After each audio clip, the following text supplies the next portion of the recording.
alayhi vasallam shu kafanlarga o'rab, janozalarini o'qib, qabrga qo'ydilar-da.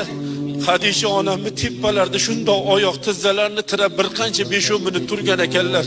Ey Allohning rasuli, boshqa bir insonlarni ham qabrga qo'yganingizda bu holatni qilmagan edingiz, nima uchun Hadishani teppasida turdingiz deganlarida, ey birodarlarim, qabr egasini tanimaydi, qabr Hadishani qisib qo'ymasin dedim degan ekanlar.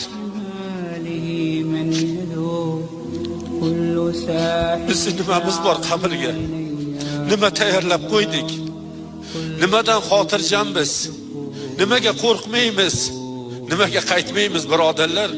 Hadisha onamdek zot Allohning rizosini topgan, Alloh tomonidan jannat bashorati berilgan insonlar shundoq qo'rqib turibdilar-ku. Nimaga biz qo'rqmayapmiz? Nima deymiz Allohga, Robbimizga nima deb